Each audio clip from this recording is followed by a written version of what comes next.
Hey parents, this is Miss Angie.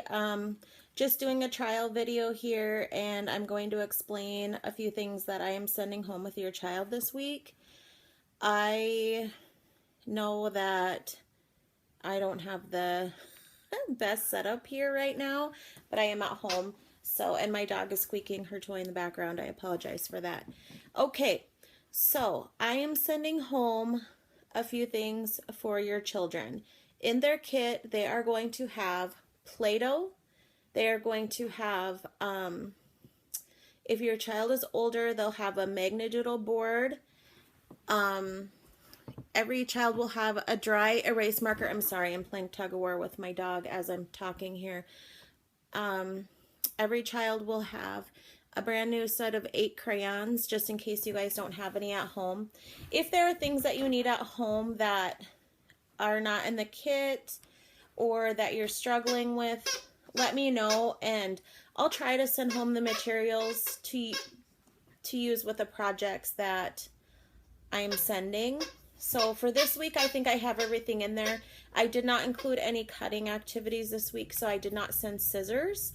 I am sending home a kit with shiny things for leprechaun traps. That is one activity that I would like you to try to do with your child this week if you have a chance.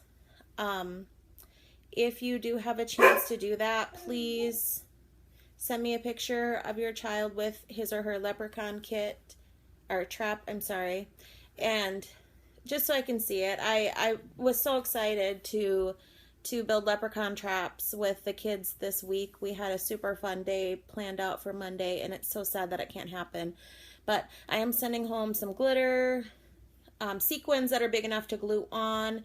I am sending home some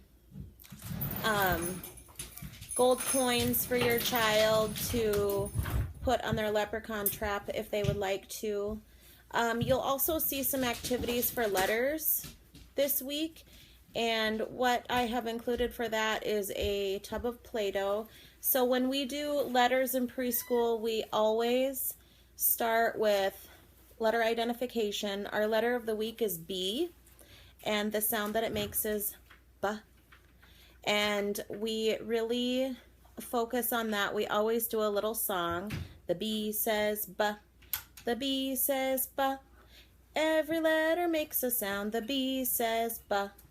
And then we usually do a letter find, and the point of this is to match the uppercase B to another uppercase B. So identifying, matching. We usually use posters in our classroom, but you could use a magazine. And don't worry, I'm going to type all this stuff out for you guys as well if you would like to read or remember some of this stuff.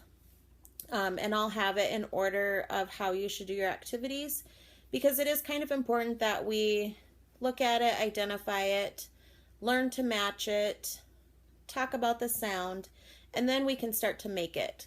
So there's kind of an order that I like to go in. When we start to make it, I always like to make it with Play-Doh. I like to draw it like in sand or Magnadoodle. Or if there's snow outside, go and draw it in the snow. If there is dirt outside, take a stick and draw the letter B in the dirt. These are some ways that our kids can practice. The other thing is we always start our letters at the top. Okay, that might not be the way you and I learned, but that is the way that they learn in Handwriting Without Tears, which is what the majority of kindergarten teachers are using, and I think first grade still uses them, still uses the Handwriting Without Tears. So just always start your letter at the top.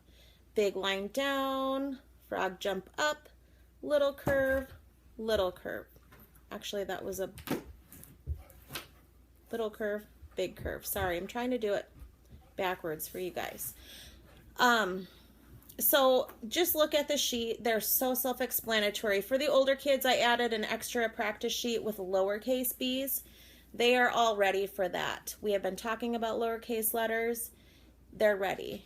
I want them to at least, they don't need to be able to write all their lowercase letters, but they should be able to I don't know, identify them at least like 50% of the time, because a lot of them are ready for that. You know, not everybody is, but some are. So if you are doing this sheet with your child and you have an older kid and you're like, this lowercase is super hard for them or it's frustrating, don't push it. You know, this is supposed to all be fun. I am a firm believer that you won't learn anything if you are miserable. So that is kind of the sequence for the letter learning. I've included a fine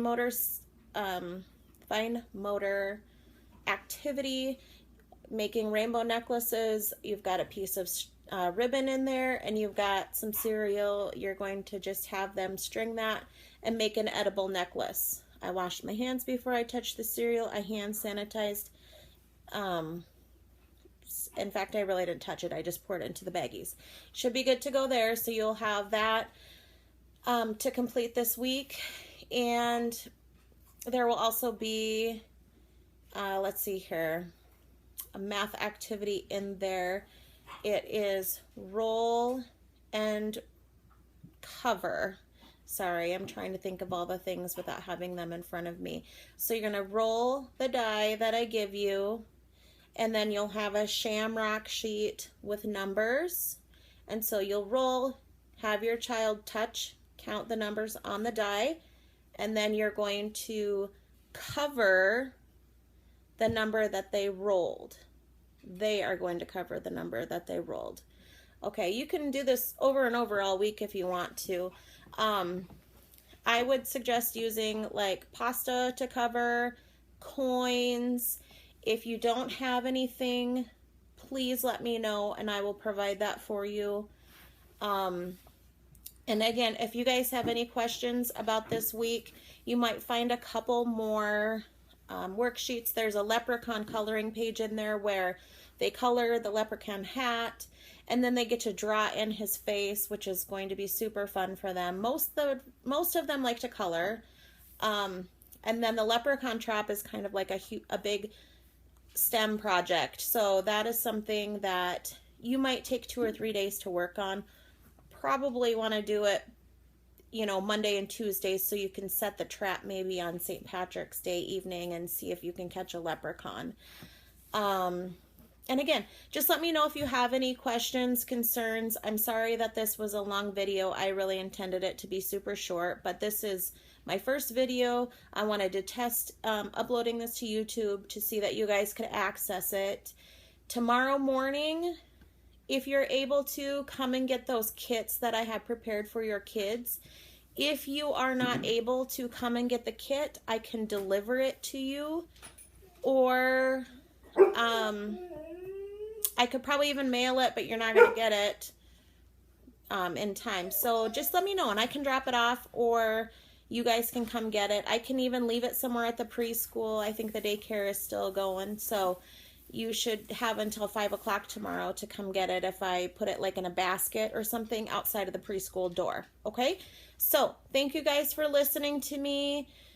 This is definitely a rough time for everybody, I know. Just let me know if you have any questions or concerns. I think this is going to be a really awesome, neat way to learn at home.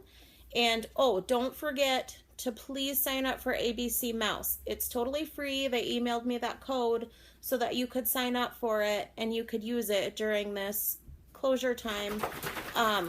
It's really cool. I got on there yesterday and was looking at it, and man, even if we're working on like rhyming and just different skills, and let's be honest, parents, you're going to need a little bit of downtime during this closure. Like, so if your kid needs a little downtime or whatever, put them on ABC Mouse, because it's going to be perfect. You can download the app on your phone or your iPad. You can do it on your computer. None of the kids know what a mouse is, so it'd be really interesting if you had them like on a computer that actually had a mouse and they had to use it, because they always ask me what a mouse is. Also, I will be sending a couple videos for you guys to view every day, and then our daily learning video that will just be for the kids to watch. You guys don't have to watch it if you don't want to. So I hope that helped explain everything for the week. I hope I was clear. If not, please let me know if you have any questions, okay? Talk to you guys later. Bye-bye.